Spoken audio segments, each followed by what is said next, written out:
ವೀಕ್ಷಕರಿಗೆ ನಮಸ್ಕಾರ.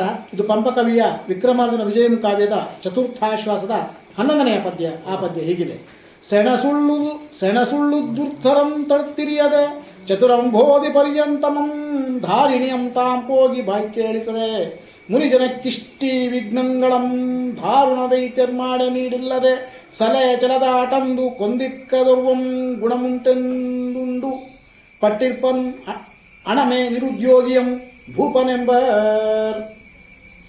ಇದನ್ನು ಬಿಡಿಸಿ ಹೀಗೆ ಹೇಳಬಹುದು: ಸೆಣಸು ಉಳ್ಳ ಉದ್ರುತ್ತರಂ ತಡ್ತು ಇರಿಯದೆ ಚತುರಂ ಅಂಬೋಧಿ ಪರ್ಯಂತಮಂ ಧಾರಿಣಿಯಂ ತಾಂಪೋಗಿ ಬಾಯ್ ಕೇಳಿಸದೆ ಮುನಿಜನಕ್ಕೆ ಇಷ್ಟು ವಿಘ್ನಗಳಂ ದಾರುಣ ದೈತ್ಯರ್ ಮಾಡೆ ನೀಡಿಲ್ಲದೆ ಸಲೆ ಚಲದು ಆಟಂದು ಕೊಂದಿಕ್ಕದೆ ವರ್ವಂ ಗುಣಂ ಉಂಟು ಎಂದು ಉಂಡು ಪಟ್ಟಿರ್ಪನಂ ಅಣಮೆ ನಿರುದ್ಯೋಗಿಯಂ ಭೂಪನೆಂಬರ್.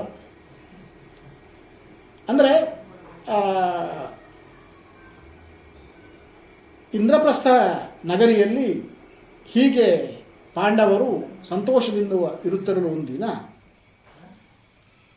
ಅರ್ಜುನ ಯೋಚನೆ ಮಾಡ್ತಾನಂತೆ: ಸೆಣಸುಳ್ಳ ಉದ್ವೃತ್ತರಂ ತಳತು ಇರಿಯದೆ, ನಮ್ಮೊಂದಿಗೆ ಮಾತ್ಸರ್ಯವನ್ನು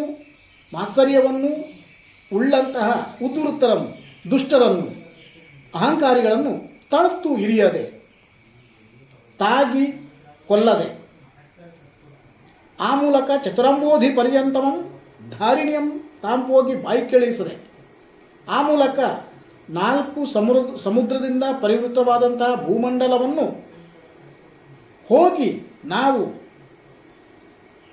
ನಮ್ಮ ಆಜ್ಞೆಗೆ ಒಳಪಡಿಸದೆ, ಬಾಯಿ ಕೇಳಿಸದೆ ಆಜ್ಞೆಗೆ ಒಳಪಡಿಸದೆ, ಅಂದರೆ ಖಡ್ಗದ ಮೂಲಕ ಅವರನ್ನು ನಮ್ಮ ವಶಪಡಿಸಿ ನಮ್ಮ ಸಾಮಂತರನ್ನಾಗಿ ಮಾಡದೆ ಮುನಿಜನ ಕಿಷ್ಟಿ ವಿಘ್ನಗಳಂ ದಾರುಣ ದೈತ್ಯರ್ ಮಾಡಿ ಮುನಿಜನಗಳಿಗೆ ಇಷ್ಟಿ ವಿಘ್ನಗಳನ್ನು, ಅಂದರೆ ಮುನಿಜನಗಳು ಮಾಡುವಂಥ ಯಜ್ಞಕ್ಕೆ ತೊಂದರೆಗಳನ್ನು ಘೋರ ದೈತ್ಯರು ಮಾಡುತ್ತಿರಲು ನೀಡಿಲ್ಲದೆ ಸಲೆ ಚಲೆದು ಆಟಂದು ಕೊಂದಿಕ್ಕದೆ ತಡ ಮಾಡದೆ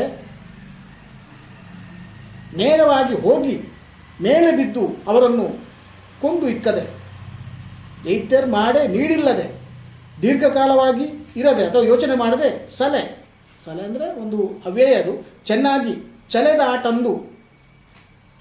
ಆಟಂದು ಅಲ್ಲಿಗೆ ಹೋಗಿ ಮೇಲೆ ಬಿದ್ದು ಕೊಂದಿಕ್ಕದೆ ಒರ್ವಂ ಗುಣಂ ಉಂಟೆಂದೊಡಂ ಒರ್ವಂ ಒಬ್ಬನು ಗುಣಂ ಉಂಟು ಎಂದು ಉಂಡು ಪಟ್ಟಿರ್ಪಣಂ.